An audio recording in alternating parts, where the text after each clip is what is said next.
A crise dos últimos meses não perdoou o comércio e andando pelas ruas não é fácil reparar. Muitas lojas não aguentaram a queda de faturamento e acabaram fechando as portas, Aline.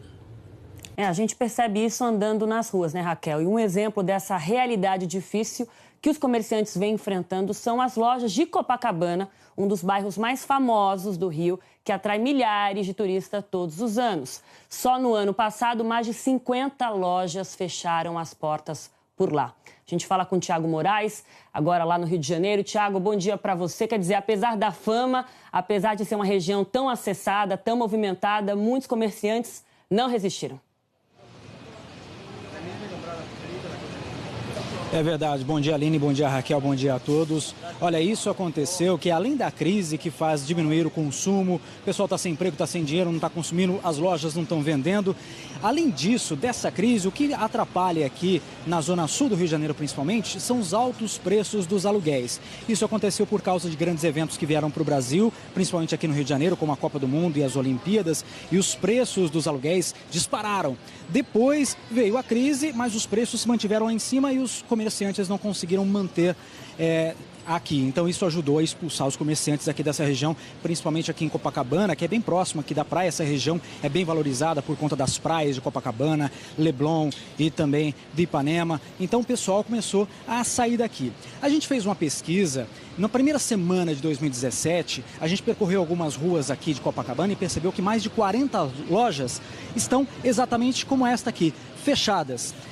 Uma pesquisa que foi feita pela Câmara dos Dirigentes Lojistas do ano passado, como você bem disse aí, mais de 50 lojas fecharam no ano passado, e isso é uma tendência que vem acontecendo aqui por causa dessa crise. A gente percebe que os aluguéis, inclusive, tem um índice, o Fipzap mostrou em agosto, em comparação com os 12 meses anteriores, que o preço do aluguel está caindo sim. Desses 12 meses que saiu essa pesquisa em agosto, 12% acabaram reduzindo aí o valor em 12% dos aluguéis. Em alguns pontos, essa redução foi de 50%. Então, o pessoal não está conseguindo manter esse aluguel por conta dessa crise. O pessoal não está vendendo, não está conseguindo manter nem os empregados aqui também.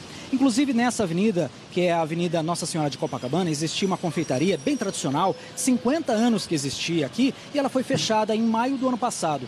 O pessoal aqui em volta, os moradores, diziam que lembravam dessa confeitaria, do bom atendimento, do cheirinho da empada de frango que tinha, do waffle que era assado na hora. O pessoal tem saudade dessa época, mas infelizmente por conta dessa crise, essa tradicional confeitaria, que inclusive recebeu um selo de patrimônio imaterial aqui do Rio de Janeiro, acabou fechando.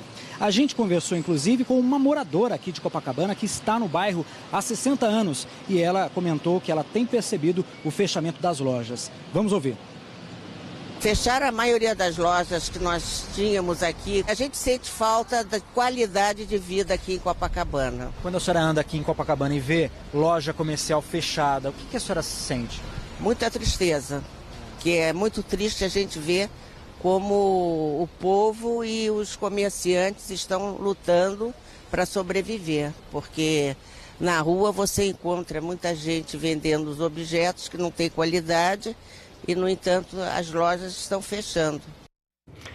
Como o Thiago falou, aluguéis altos, né, fizeram com que os comerciantes não dessem conta de manter as lojas, e também tem outros fatores, né, a crise, a concentração do varejo em shoppings, por exemplo, as compras online, tudo isso atinge o comércio de rua, não só no Rio de Janeiro, mas em outras partes também, como em São Paulo. E a pedido da Globo News, a Federação dos Lojistas de São Paulo fez um levantamento desse desgaste.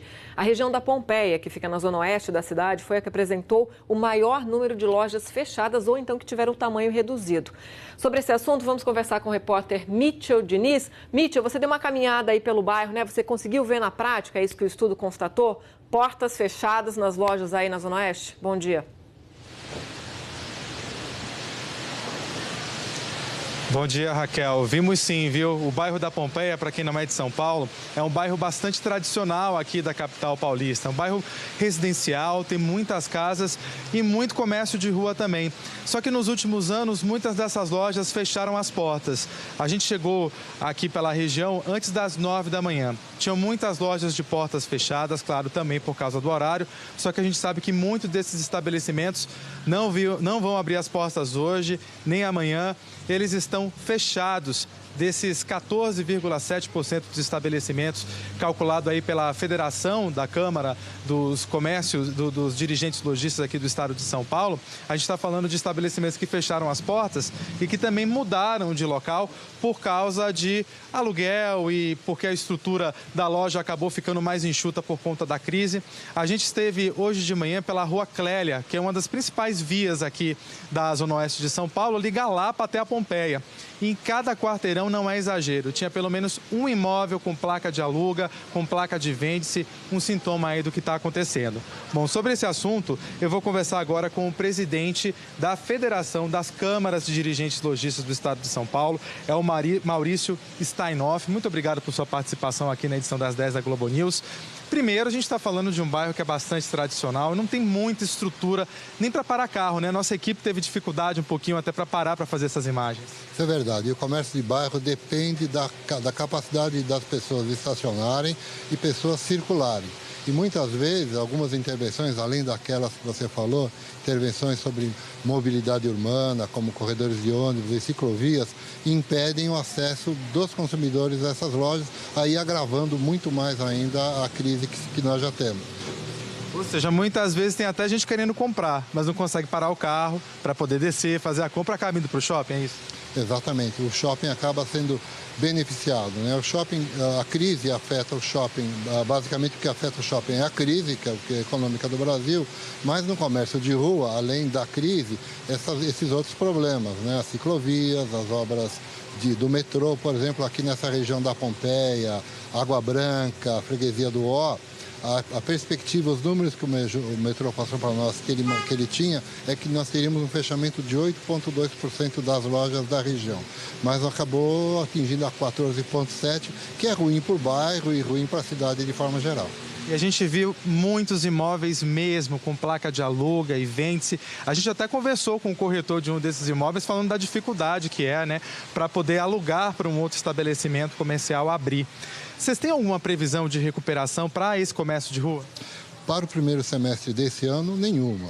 Nós imaginamos que vamos ter uma pequena melhoria a partir do segundo semestre, que é natural, todo segundo semestre sempre é melhor do que o primeiro, e a partir de 2018 é que nós teremos de fato uma retomada do crescimento e o comércio ocupando esses espaços que agora estão fechados.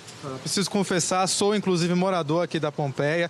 A gente tem comércio de rua bastante diversificado, né? Alimento, têxtil, loja de ferragem. Tem alguma loja, algum setor desse que é mais afetado ou todo mundo acaba perdendo? Bom, o segmento de bens duráveis é o que mais sofre, como móveis, materiais de construção, a linha marrom, a linha branca, que dependem de financiamento e a vontade do consumidor fazer esse gasto. Tá certo. Maurício, infelizmente nosso tempo acabou, mas muito obrigado por sua entrevista. Voltamos ao estúdio, Aline e Raquel. Infelizmente as notícias não são boas, né, para os lojistas de rua. Mitchell, muito obrigada, viu? A gente agradece o Maurício mais uma vez.